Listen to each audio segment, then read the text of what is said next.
တွတ်တွတ်လေးကြွားကျင်တာရှိလို့လာတာပါဒီမှာ Jetson Orin Nano Super Developer Kit လို့ခေါ်တဲ့လက်တဝါးထဲမှာဆန်တဲ့Raspberry Pi နဲ့အလားတူပေါ့နော်ဆင်တူကွန်ပျူတာလေးတစ်လုံးရှိပါတယ်ဒီပုံစံမျိုးလေးပေါ့နောက်ကျောမှာတော့ကျွန်တော်က hard disk ထပ်တက်လိုက်တယ် hard disk ထပ်တက်တယ်ဆိုတာ2230ပေါ့နော် NVMe SSD အတိုလေးတစ်လုံးပါတယ်ပြီးတော့2280 full size အရှည်1 terabyte တစ်လုံးပေါ့နော် model တွေထားဖို့ RAM ဖို့တခြား lot လေးတွေသိမ်းဖို့အခုတော့500ကိုနောက်နေ့ upgrade သွားလုပ်မှာပေါ့နော်အဲဒီကောင်းလေးနဲ့ RAM ပါတယ် RAM ဖို့က AI model တွေဒီလိုဆွဲထားပါတယ်ဆွဲထားပြီးတော့ RAM ပါတယ်ဒီမှာ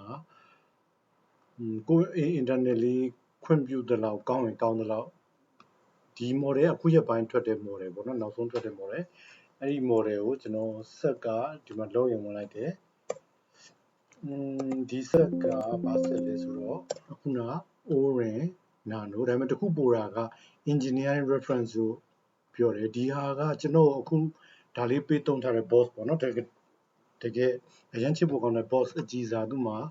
ဒီ engineering reference kit ဆိုတော့တကယ် production ထုတ်ခံနီးတကယ်ပေါ့ဈေးကွက်ထဲကိုဒေါ်လာ900တို့250တို့နဲ့မရောင်းခင်မှာကြိုရောက်နေတဲ့ဒါစမ်းသုံးမှုသူ development ကာလမှာသုံးဒီထုတ်မရောင်းခင်ကာလမှာ heavy သုံးတဲ့ early version တခုလို့ပြောမှာပေါ့နော်အဲ့တော့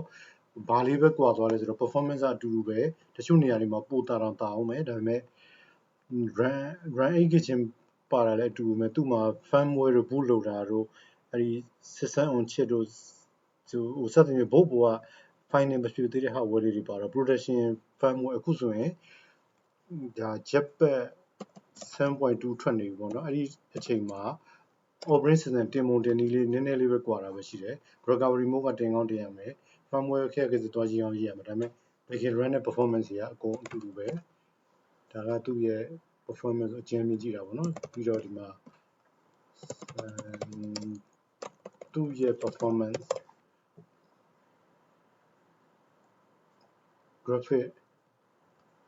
graphic ကကျွန်တော်ဒီမှာ model တစ်ခုတင်ထားတာရှိတဲ့အတွက်တော်တော်လေးမှဖြစ်တယ်အဲ့ model တွေကကျွန်တော်ဟိုမှာတော်ဆွဲတာ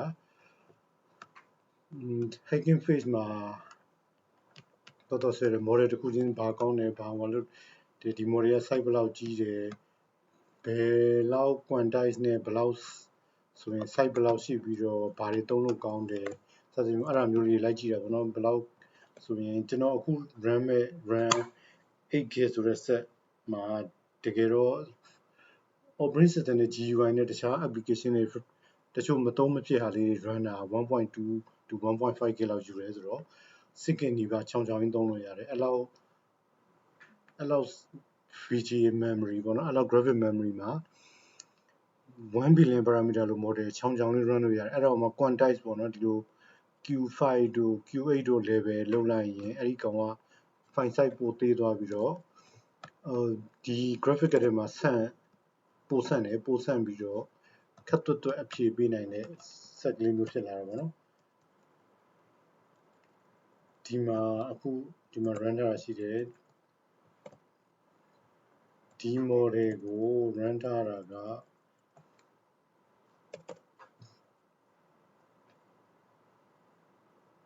control C နဲ့ပဲထွက်လိုက်မယ်အခုဆွဲလက်စ model နဲ့မ run ခင်ဒီမှာဒါဆိုရင်လာမ server လေးကိုပေါ့တင်တယ် Olama နဲ့ run လို့ရတယ် LM Studio လည်း run လို့ရတယ်တခြားပေါ့နော်ဒီ AI model ကြီးတွေကို loading လုပ်နိုင်တဲ့ပြီးတော့ web interface တစ်ခုကနေ service ပေးနိုင်တဲ့ဒီ folder တွေကနေလိုတဲ့ model တွေကောက်ဆွဲပြီး run ဆိုတာမျိုးအခုဆိုရင် Jetpack JDoc မှာသူ့ status သွားကြည့်လိုက်ရင်ဒီမှာဘာမှ usage မရှိတော့ဘူးဒီ command နဲ့ run လိုက်ရင်တော့ loading တွေစလုပ်မယ်ဒီ model တွေကိုဆွဲတင်တဲ့စာရင်းနဲ့ထည့်မယ်ပေါ့နော်ဒါဆိုတဲ့ဒါလောလောဆယ်တော့ဒါမှမဖြစ်သေးဘူးဒီအခုဒီလာမ CPP ကတော့ကိုပါကို compile လုပ်ပြီးတော့ပြန် build လုပ်တာတွေတချို့ custom switch လေးတွေ library လေးတွေနဲ့ tuning လုပ်ပြီးတင်ထားတာလေးပါမယ် အဲ့ဒီတော့ဒီ model ကို run မယ်ဆိုတော့ဒီ command နဲ့ run တယ်ပေါ့နော်စသဖြင့် run လိုက်တယ် run လိုက်တော့သူ့ IP address ဘယ်လောက်လဲဆိုတော့ local network ထဲမှာDIP မှာ DIP နဲ့လက်လန်းမိတယ် internet ထွက်ဖို့ကတော့ဒီ interface ကနေပြီးတော့ internet ပေးထွက်ဖို့လုပ်တာဒါပေမဲ့ဒီ interface ကခဏ shut down လုပ်ထားတယ်ပေါ့နော် offline သုံးပြခြင်းလို့အဲ့တော့ 18ဒီမှာဘာ run နေလဲဆိုတော့ okay အခုနဆောင်းလို့ဆွဲထားတဲ့ model တစ်ခုဒါလေးကိုစမ်းချင်တယ်ဆိုတော့ဒါလေးကိုစမ်းမယ်လို့ရွေးလိုက်ရင်ဒီမှာ GPU RAM occupation နည်းနည်းလေးတက်လာတယ်ပေါ့နော်1 billion AI parameter တွေနဲ့ model ဆိုတော့အနည်းဆုံးတော့ RAM 1GB ပို့လေးတက်လာမယ်ပေါ့နော်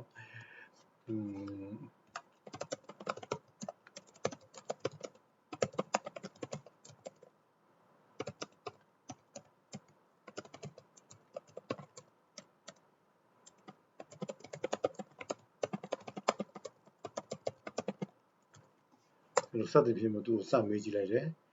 အဲ့ဆိုရင်ဒီမှာ usage က heavy တက်လာတယ်သူလည်းဒီမှာဖြည့်တော့ဖြည့်နေပြီကျွန်တော် VG run ဒီလောက်ပဲအော်ဒီမှာ frick နဲ့ဖြည့်ပြီးသွားပြီလို့ဆိုတော့50 token per second speed နဲ့ဖြည့်တယ်တကယ်တော့ဒါ IT နဲ့ပတ်သက်တဲ့ question တွေအတွက်ကိုတော်တော်ကောင်းလုပ်တဲ့ model လို့ပြောတယ်ကျွန်တော်အရင်မေးဘူးတဲ့ model နင်ဘယ်သူလဲနင်အကြောင်းပို့ပြောပါဆိုပြီးတော့မေးဘူးတဲ့ prompt တစ်ခုရှိတယ်အဲ့ဒီ prompt လေးကို copy ကူးထည့်ပြီးတော့မေးကြည့်မယ်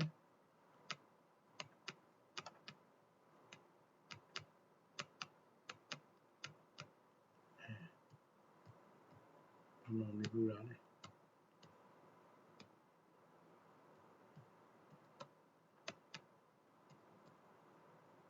သူ့ကို identify လုပ်မယ်သူဘယ်သူလဲလို့မေးထားတယ် question လေးတစ်ခု okay ဒီမှာ question ဖြစ်မယ်နင်ဘယ်သူလဲနင်ဘာလဲနင်ကိုဘယ်သူက build လုပ်ပေးတာလဲနင်ဘာတွေလုပ်နိုင်လဲနင်မှာဘာ parameter ရှိစသဖြင့်ဒီ question လေးကို copy ကူးပြီးအခုမေးမှာကဒီမှာပဲထပ်မေးမယ်ဒီ model ကိုပဲမေးမယ်ဒီ model ကအရန်ကြုံထားတဲ့ model ပေါ့နော်ဆိုလိုတာကဒီမှာ graphic memory ဒီလောက်လေးပဲ 1GB သာသာလေးနဲ့အလုပ်လုပ်တဲ့ model အရန်မြန်မယ်သူ့ကိုရှိဝေးမေးခက်တူတူပဲဖြစ်တယ်ခုနကတော့ token per second အမြန်နှုန်းကတော့50နီးပါးလေးပဲရသလိုအဲ့လောက်နဲ့ဖြည့်တော့မယ်ပေါ့နော်သူဘာကောင်းလဲလို့ဒီလောက်ပဲဖြည့်တယ်ဟိုတစ်ခုမှဆိုရင်တော့ဒီတစ်ခုမှတော့တော်တော်ကြီးကိုဖြည့်တယ်ဒီလောက်ကြီးကိုဖြည့်တယ်အဲ့ဒါဖြည့်ထားတာဒီ model နဲ့မလို့ဖြည့်ထားတာပေါ့ဒီ model က effective 4 billion parameter ကို5 bit quantize လုပ်ထားတဲ့ site ပေါ့နော်အခုအဲ့ဒီ model ကိုပြောင်းပြီးလုပ်မယ်ဒီမှာအခုအမေးတွေလုပ်နေဒီ model ဒါပေမဲ့အဲ့ဒီ model တွေနည်းနည်းတစ်ဆင့်နှိမ်ပြီးနည်းနည်းရောတဲ့ model quantize 4လောက်နဲ့ effective 4 billion parameter ပေါ့ဒီ model ကိုချိန်မယ်လို့ပြောလိုက်ရင်ဒီမှာ model ကိုလုပ်နေပြီလုပ်တဲ့အချိန်မှာ graphic memory အချိန်ပြောင်းသွားကြည့်မယ် graphic memory လျော့သွားပြီဒီမှာတော့ဆွဲနေတော့မယ် loading စလုပ်ပြီဆိုရင် loading လုပ်နေပြီဆိုဒီမှာ graphic memory တက်လာပြီပြီးတော့အခုနမေးခွန်းကိုတော့ပြန်မေးမယ်နည်းရှာရှည်ကြောပြီးတော့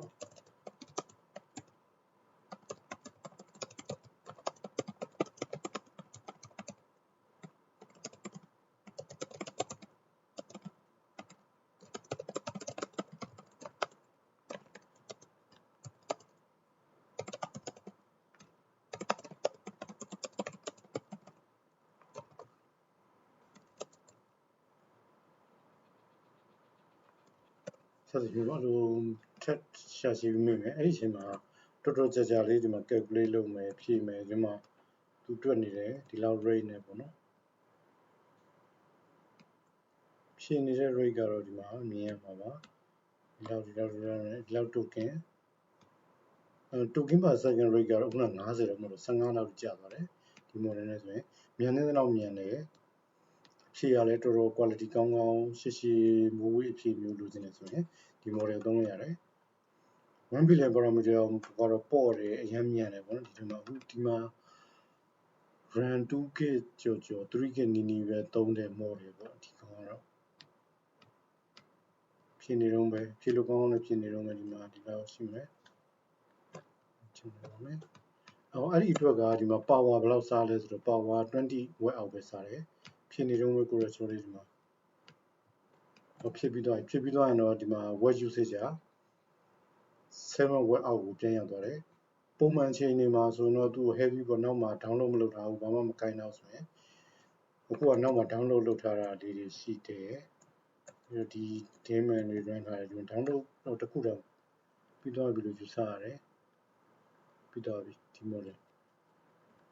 နောက် model 2 download လုပ်မှဆိုရင်သူ့ကို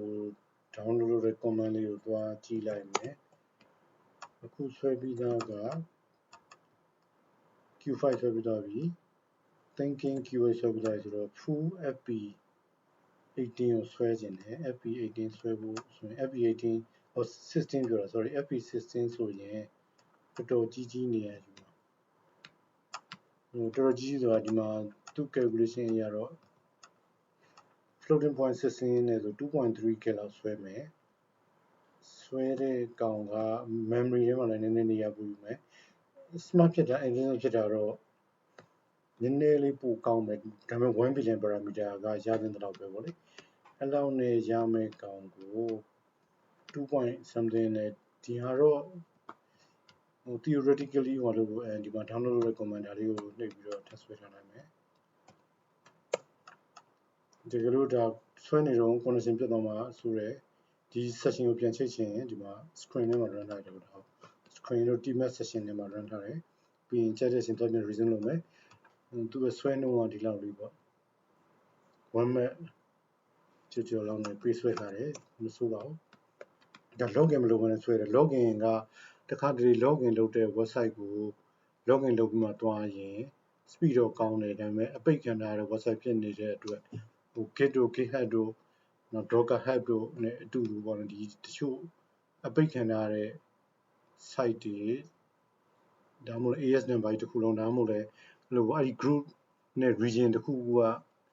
server ထဲမှာပါနေတဲ့အတွက် download မဆွဲတာမျိုးဖြစ်တော့သူ့ကိုအခု anonymous ပဲဆွဲတယ် login မလုပ်ဘူး authenticate မလုပ်နေပါစေဆိုတော့ speed နဲ့ပဲဆွဲထားပါတယ်သူကပြီးချင်တဲ့ချင်းပြီးပေါ့နော်ဒီ speed လောက်ရလည်းမဆိုးပါဘူးအဲ့ပြီးချင်တဲ့ချင်းပြီးဆိုရင်ဒီမှာဒီ model ကိုပြောင်းလို့လုပ်ပြီး run လို့ရတယ် model ကြည့်ရင်ကြီးသလောက်ဒီမှာ usage ကတက်လာမယ် run usage ပေါ့နော် run usage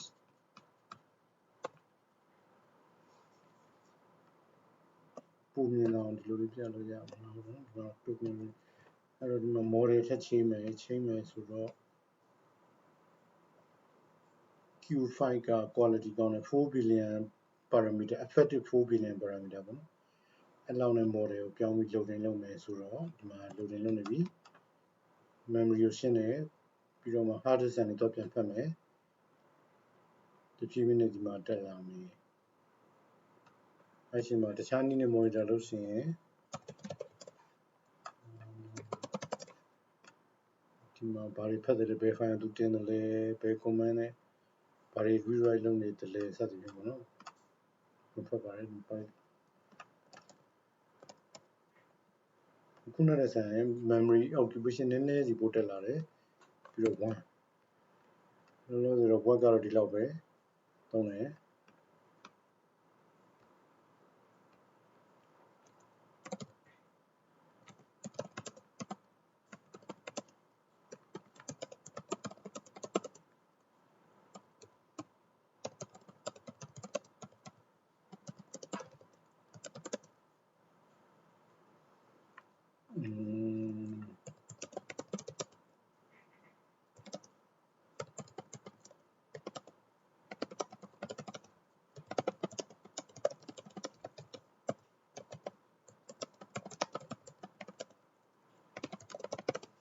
တော်တော်ရှိဝေးမေးခွန်းကိုမေးခြင်းလို့ပါ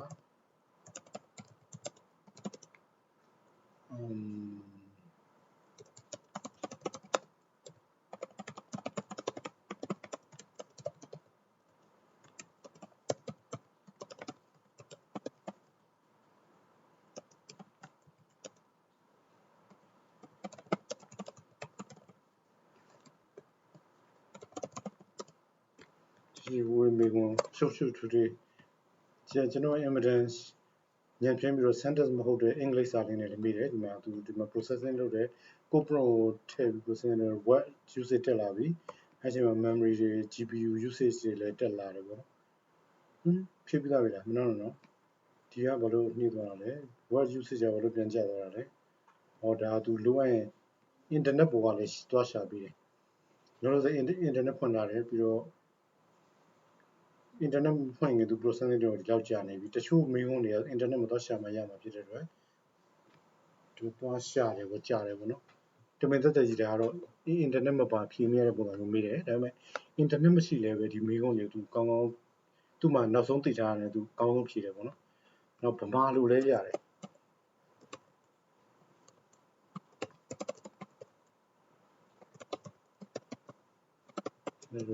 medical နဲ့သိမဆိုင်တဲ့အပေါ်သား topic တွေမိမယ်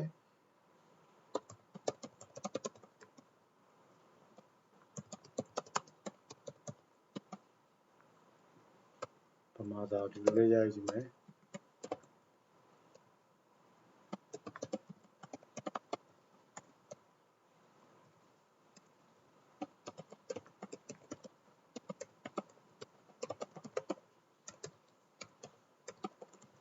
သူဘယ်လောက် smart ဖြစ်လဲဆိုတာသိချင်လို့ကွန်ပျူတာနဲ့Jammer 4ကတော့ Google လုပ်ပေးတာဒါပေမဲ့မြန်မာလိုလည်းသိတယ်တော်တော်များများပေါ့နော် intelligent ဖြစ်ပြီးတော့ဖြည့်တွေလည်းရတယ်ခုနအဖြည့်ရဲ့ quality တော့နောက် ASIC ဖတ်မယ်ဒါဟိုရှိတဲ့အတွက်အမေးဖြေလုပ်နေတော့မယ်ဒီမှာ processing ပြန်လုပ်နေတော့မယ်နော်token per second ကတော့အလောက်နှုံးနေပဲသွားတော့တယ်ဒီ model ကနည်းနည်းလေးကြီးတယ်ဒီ smart ဖြစ်ပြီးတော့ run စိတ်ကထဲမှာကောင်းကောင်းဆက်ပြီး run နေဆိုရင်တော်တော်အဆင်ပြေတယ် run နည်းနည်းဘာလို့ချန်ထားလဲဆိုတော့နောက်ပိုင်းကျရင်ကျွန်တော်အတန်လေးရုပ်တွေပါတွဲမှာဖြစ်တဲ့အတွက်ပြီးတော့ AI agent ပေါ့နော် Hermes တို့ OpenClaw တို့လိုကောင်းလေးတွေကိုပါတွဲ run ကျင် run မှာမလို့ run ကို 4K ထက်ပိုပြီးလုပ်တဲ့ model တွေမသုံးမနဲ့တော်တော် result လုပ်ပြီးချန်ထားတာပါဒါဆိုအနည်းဆုံးတော့ ChatGPT Go တို့ ChatGPT plus ပေါ့နော် Pro တို့ Enterprise တို့မဟုတ်ဒါပေမဲ့တစ်လ$20တန် plan လောက်ကိုတက်တာသွားတယ်ဆိုလို့ရှိရင်လည်းဒါတော်တော်ကြီးတက်တာပါတယ်အဲ့တော့တက်တာတာမှန်သမျှကဒါ saving amount ဖြစ်လာနိုင်တဲ့အတွက်ဒီ set ထဲကိုဥမာ hard disk တို့တခြားလိုတဲ့အစိတ်ပိုင်းလေးတွေ upgrade လုပ်ပြီးတော့သုံးနေတဲ့ပမာဏပေါ့နော်အလောက်နဲ့ဆိုရင်ဒါတန်ပါတယ်လို့ပြောလို့ရပါတယ် voice usage အလောက်ပြင်ချလာပြီကဲနောက်မေးခွန်းမေးမယ် performance တော့ကြည့်မယ် voice usage ကချက်ချင်းတက်လာတယ်19 watt အခုပေါ့နော် average ဒီလောက်တက်တယ်ဒီမှာ graphic ကတော့ဒီလောက် percent တက်လာပြီဆိုပြီးတွေ့ရပါတယ်အဲ့တော့ဒီမှာဗမာလိုသူကောင်းကောင်းသိတယ်ဖြည့်တယ် local မှာနေ internet မသုံးမနဲ့ဒါဖြည့်ပေးနေတာ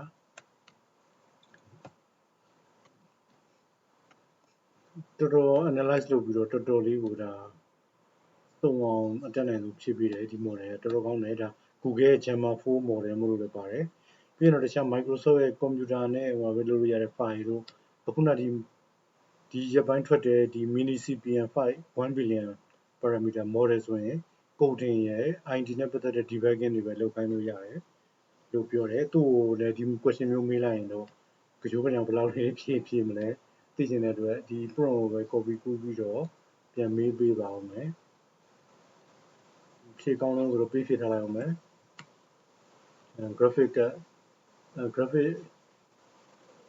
GPU တွေနဲ့ဟိုပြန်ကျသွားပြီဒီမှာချက်ချင်းအဲ့လောက်ပြန်ကျသွားပါတယ်အဲ့တော့ model ချိန်မယ်ဆိုရင်မချိန်ရင်ဒီလို usage ပြန်ကြည့်လိုက်ပါဦးဒီလောက်ရှိတယ် model ချိန်ပြီးဒီ model ချိန်မယ်ဒီနေ့ဒီမှာ graphic usage ကဒီလောက်အထိကျမယ်loading လုပ်လိုက်ပြီးဝမ်းမှာတော့ကြည့်တယ် CPU ဘာမှမလုပ်သေးဘူး hard disk IO တွေရှိမယ် voice usage ကဒီလောက်ပဲအဲ့ချိန်မှာဒီကောင် loaded ဖြစ်သွားပြီဆိုရင် okay စိမ့်လေးပေါ့လေအဲ့တော့ဒီ question ပြန်ရမယ်လုံးဝမဆိုင်တာမျိုး American နဲ့ပတ်သက်တဲ့ကိစ္စမထည့်ထားတဲ့ engine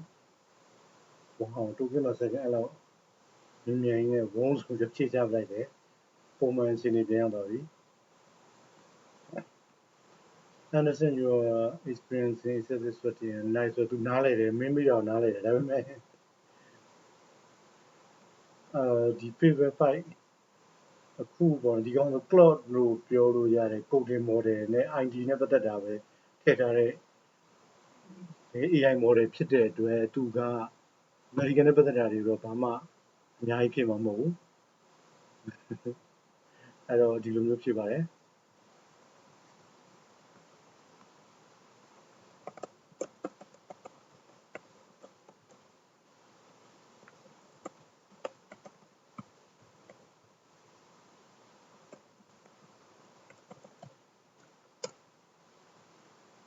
တော်တော်များများဖြစ်ရယ်40 token per second ဆက်ကတော့နည်းနည်းလေး exhaust တော့ဖြစ်တဲ့ပုံပဲအဲ့ဒီမှာ hard disk ဟုတ်တယ် hard disk ကိုကြည့်ပါမယ် hard disk က NVMe ထည့်ထားတယ် use hard disk ကိုပဲထည့်ထားတယ်ဆိုတော့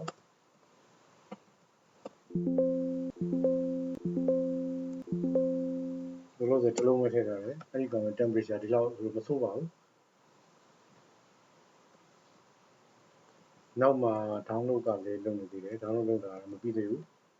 download ကဒီမှာ 38% လောက်ပဲရှိသေးတယ် okay ဒါတော့ local မှာကိုယ့်အိမ်အနေမှာကို run လို့ရတဲ့ AI ဆက်ကလေးကိုဒါဒီဆက်ကလေးကိုပေးသုံးတဲ့ course ကိုကျေးဇူးတင်ကြောင်းပြောရင်းနဲ့ demonstration လုပ်ပြတာပါဒီဆက်လေးနဲ့ဆိုတော့ ChatGPT က limit တွေရှိတယ် ChatGPT က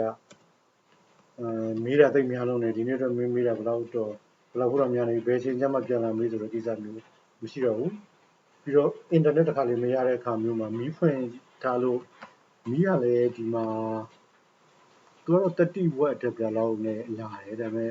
ဒီမှာ25 watt လောက်အထိ19 volt ပေါ့19 volt မီးပေးထားနိုင်လို့ရှိရင်ဒီဆက်ကိုဖွင့်ပြီးတော့ကောင်းကောင်းသုံးနေလို့ရပါတယ်အဲဒီတော့ဒီဆက်ကလေးကိုပေးထားတဲ့ပုံဆိုအရင်ကျေးဇူးတင်ကြောင်းပြောရမယ်ဒီမှာ recording ကောင်းကောင်းနဲ့ editing လုံးဝမလုပ်ထားပေမဲ့ဒီဗီဒီယိုသိခံပြီးကြည့်ပေးတဲ့အကိုမဆရာမညီလေးသူတော်ကောင်းပေါင်းတွေကျေးဇူးတင်ပါတယ်လို့ပြောရင်းနဲ့ဒါ local mining AI ကိုဒီလိုမေးတယ်ဒီလိုဖြေတယ် model တွေဒီလိုအများကြီး download လုပ်ထားပြီးတော့ဒီလိုချိန်တယ်စသည်ဖြင့်ပေါ့နော်ဒီမှာ model တော့မရှိသေးဘူးဒီ model နဲ့ဘာရှိသေးလို့ကြောက်လောက်လုပ်နေတော့ဒီမှာ model သေးသေးလေး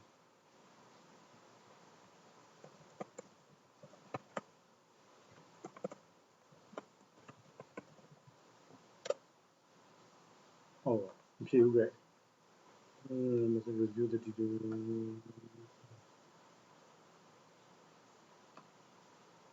ဒီလိုမျိုးဖြစ်ခဲ့ရင်လည်းဒီမှာလည်း command line မှာလည်းသွားကြည့်လို့ရပါတယ်ဘာဖြစ်နေလဲ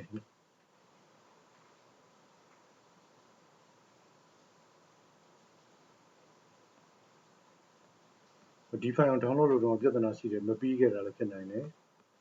ဒီ file ကိုသူတင်တဲ့အချိန်မှာ error ရှိတယ်တခုခုဒီ model Gemma 3 version နဲ့ဒီ1 billion parameter model download လုပ်တာအဆင်မပြေတာရှိမယ်ဆိုတော့ဆွဲကြည့်အောင်ထပ်ပြီး loading လုပ်ကြည့်မယ်ရပါလား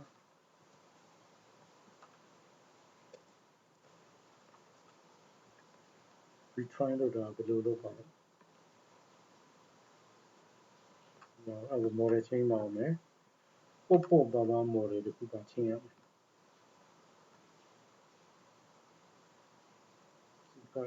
2 billion parameter model 2 billion parameter model ရှိတယ်အဲ့ model ချင်းမယ်2 billion parameter ဆိုတော့အကြမ်းမြင့် RAM 2 GB လောက်သုံးမယ်လို့ယူဆလို့ရတယ် loading လုပ်နေပြီ2 GB မပြည့်ဘူး quantize လုပ်ထားပြီးတော့အဲ့တော့ဒီ model ကိုထပ်ပြီးတော့ generate လုပ်ခိုင်းgenerate လုပ်ခိုင်းလို့မရရင်ဒီ prompt ကိုပဲမေးကြည့်မယ် processing လုပ်တယ်ဆိုတော့ okay လုပ်တယ် processing လုပ်တယ်ဒီမှာ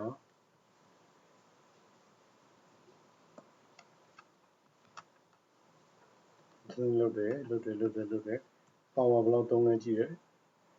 18 watt ပဲအဲ့ဒီချိန်လေးတော့ဖြစ်တယ်တော်တော်လေးမီးဆွဲတယ် ဝုန်းနဲ့ graphic usage တွေတက်လာတယ်ပြီးရင်တော့ဝုန်းနဲ့ပြန်ကျသွားတယ် power usage တွေတဖြည်းဖြည်းနဲ့ဟိုနောက်မှာတခြား test တွေတာမ run ထားရင်3 watt 4 watt လောက်နဲ့ run တာတော်တော်များများတွေ့ဘူးပါတယ်ဒီဆက်လေးက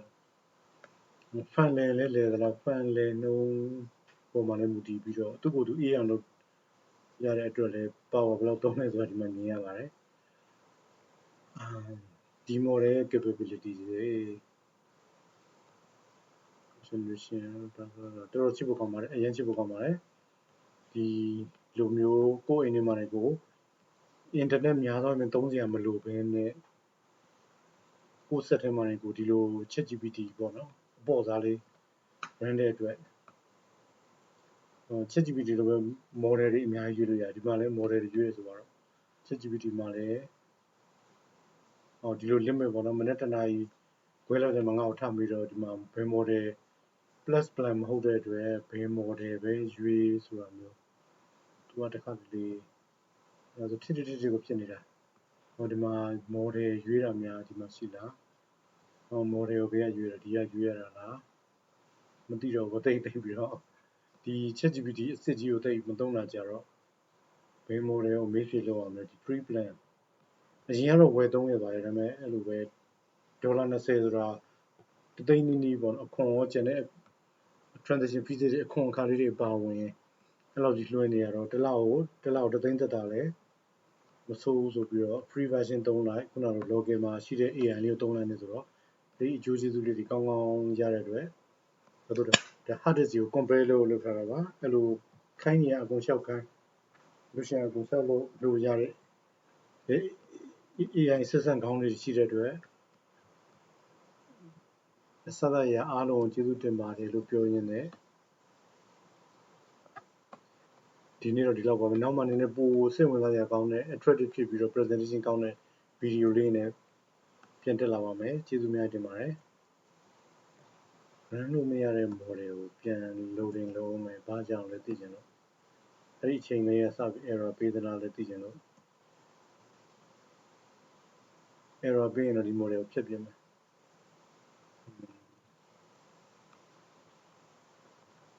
ဘာမှမသိတော့ဒီ model ကို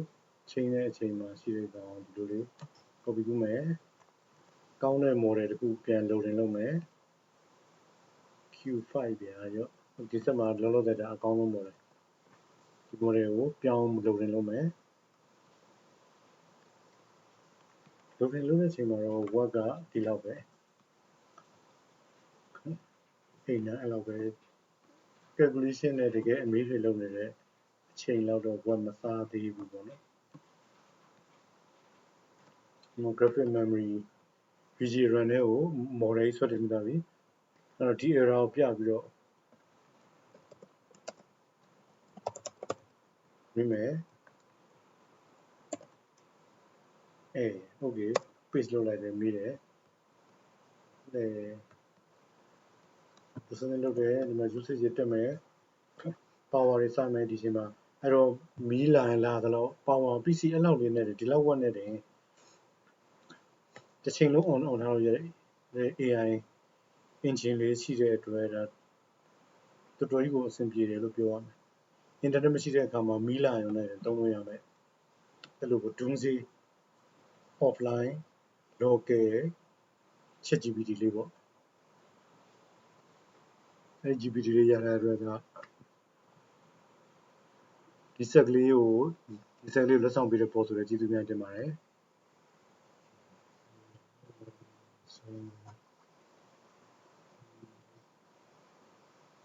သူဒီဟာကိုဒီဘက်လုပ်ရင်သူဒီဘက်လုပ်တဲ့နှုံးကနည်းနည်းလေးနှေးတယ်တော်တော် smart ဖြစ်တယ်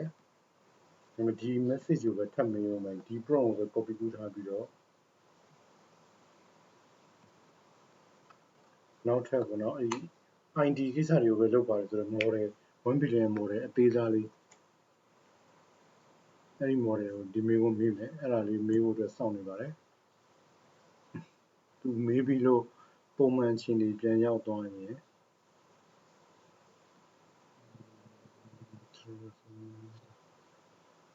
โอเคပုံမှန်အခြေအနေပြန်ရောက်သွားပြီးပြီဒီ model ကိုမေးတာမကျင့်တတ်ဘူးအပေါ်ဆုံးဒီ model နောက်ဆုံးထွက်ထားတဲ့ဒီရက်ပိုင်းနောက်ဆုံးထွက်တဲ့ကောင်ပေါ့နော် အဲ့ဒီကောင်လေးကိုမေးမယ် prompt ကခုနစာသားလေးပါပါလေ please explain why အတိအကျပဲ copy ကူးလိုက်တော့ okay ဒီ model ကတော့တိတိလေးပဲ graphic ကိုတော့ရှိသလောက်အကုန်သုံးတယ် memory 1 data လေးပဲတင်ထားပြီးတော့အဖြေကတော့ဝုန်းနေတယ်မှလည်းအဖြေချက်ချင်းပေးတယ်ဒါပေမဲ့ system from တော့ model ဆွဲလုပ်နေတာတဲ့ what does error on the mean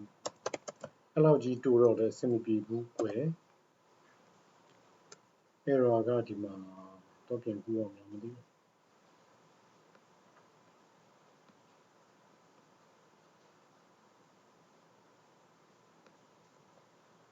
error ကဒီမှာပဲရှိမယ်ဒီ error ကို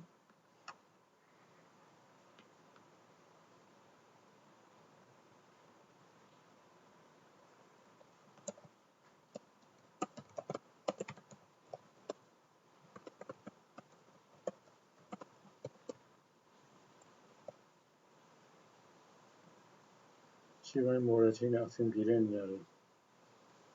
မပြတော့ model ချင်းနဲ့ line နဲ့စပြီးတော့ပဲ error ပေးမယ်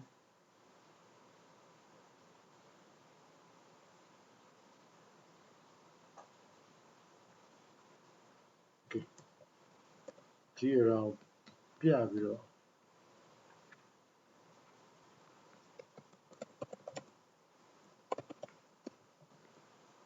စလုံးမမှားရိုက်တဲ့တိုင်းတော့မမေးပါအောင်မယ်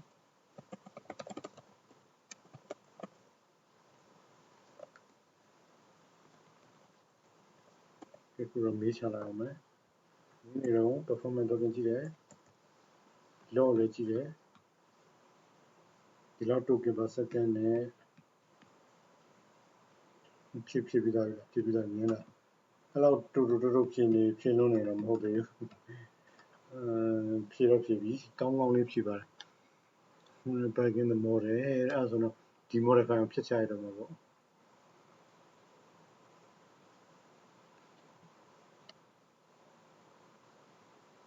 to upload a new version of new edit okay download issue တော့မဖြစ်နိုင်ဘူးလားမလို့ဒီ model နဲ့ဒီ engine နဲ့ engine ကတော့အကုန်လုံးလာရင်တင်တယ်ဆိုပေမဲ့ different version of အရင်လာမ CPP နဲ့တော့ရကောင်းရမယ်နော်မို့ဒီ quantite ဒီ model version ကဒီ AI engine နဲ့အဆင်မပြေတာလည်းဖြစ်နိုင်တယ်ဒီ speed လောက်နဲ့ဒီလောက်မြန်တဲ့ speed နဲ့ဖြည့်နေတယ်ဆိုတော့မဆိုးပါဘူး DeepSeek တို့ကတော့တခါတလေမှာခက်တဲ့မေးခွန်းမေးရင်လည်းဒီလောက် speed နေပါနဲ့ပဲဆိုတော့ quality တော့ပိုကောင်းတယ်ပေါ့နော်ဒါပေမဲ့ဒီလောက်လေးကိုဒီ speed နဲ့ဖြည့်တယ်မီးလည်းတိတ်မစားတဲ့ server လေးထဲမှာ run ရတယ်တော်တော်ပြောစရာကောင်းပါတယ် ChatGPT ကိုမေးဖို့ကတော့ဒီလောက်အချိန်ကိုပြန်စောင့်အောင်ပါဆိုတော့မစောင့်တော့ပါဘူးကျေးဇူးများတင်ပါတယ်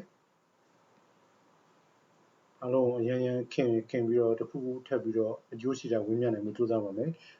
presentation ညံ့တာနဲ့စကားပြောတာနည်းနည်းလေးညံ့တာတော့သိခံပေးပါကျေးဇူးတင်ပါတယ်